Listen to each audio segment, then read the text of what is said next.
بسم اللہ الرحمن الرحیم۔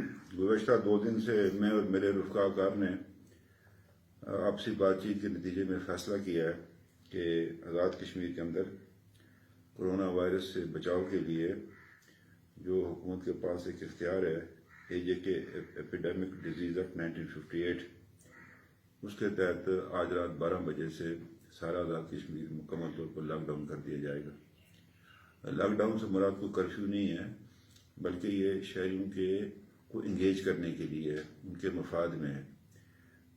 اس حوالے سے جو ہے ہم نے کچھ اقدامات اٹھائے ہیں، جس کی میں موٹی موٹی باتیں آپ سے بتا دینا چاہتا ہوں کہ ہر طرح کے اجتماعات پر 3 ہفتوں کے لیے آج رات 12 بجے سے پابندی عائد کی جائے گی۔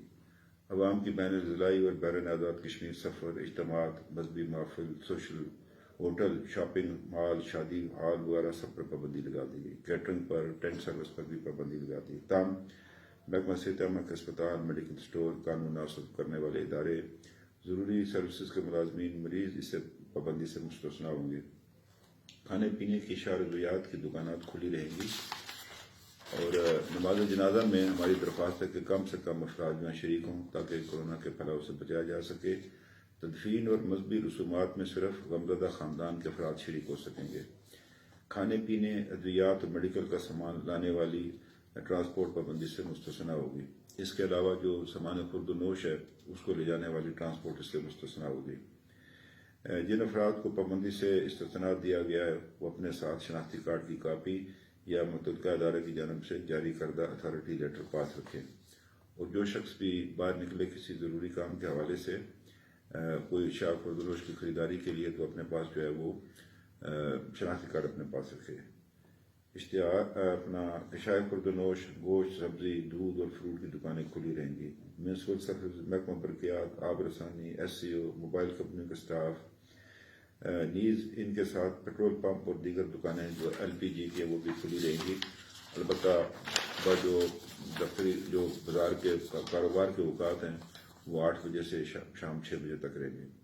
صحافی حضرات متعلقہ DC صاحبان کی اجازت سے اپنی پیشہ ورانہ سرگرمی جاری رکھ سکیں گے۔ دکانیں صبح 8 بجے سے میں نے جیسے بتا دیا تھا، تاہم میڈیکل سٹور اس پابندی سے جو ہے وہ مستثنیٰ ہوں گے۔ اشیاء خورد و نوش کی پرائس جو کمیٹی ہے سرکار کی طرف سے وہ اس پر نظر رکھیں گی تاکہ قیمتوں میں اضافہ نہ ہو، ذخیرہ اندوزوں کو کسی طرح بھی ذخیرہ اندوزی برداشت نہیں کی جائے گی۔ اس حوالے سے ہم نے کل انشاءاللہ ایک پرائم منسٹر کے نام پر ایک اکاؤنٹ کھول رہے ہیں۔ ہم نے ابھی جو اپنی تنخواہیں وغیرہ جو بعض سرکاری ملازمین سے جو ان سے کاٹی ہے ان کی تنخواہ میں سے، اس میں سے ان کو 8 کروڑ روپے ہمارے پاس انشاءاللہ کل تک جمع ہو جائے گا۔ تو میں آزاد کشمیر میں تمام مخیر حضرات سے اپیل کرنا چاہتا ہوں، میں بیرون ملک اپنے جو ہمارے بھائی ہیں ان سے بھی اپیل کرنا چاہتا ہوں کہ وہ دل کھول کر جو ہے اس میں تیار دیں، تاکہ وہ لوگ جو انتہائی غریب طبقے کے لوگ ہیں جن کو لاک ڈاؤن کی وجہ سے جو نان شبینہ کے محتاج ہو سکتے ہیں ہم ان کی مدد کر سکیں۔ تو اس حوالے سے میری یہ گزارش ہے سوشل میڈیا سے بھی کہ وہ درست اور صحیح خبریں جو ہیں وہ آگے اس پہ چلائیں اور لوگوں کو دکھائیں، کوئی ہیجان پیدا نہ کریں، اور جو لوگ اس حوالے سے افواہ بازی کریں گے ان کے خلاف سخت قسم کی کارروائی کی جائے گی۔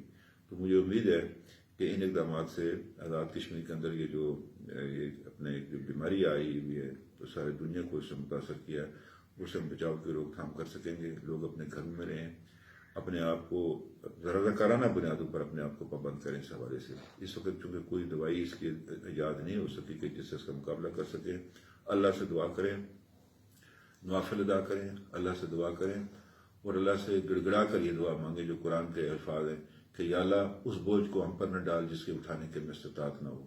پاکستان زندہ باد، آزاد کشمیر زندہ باد۔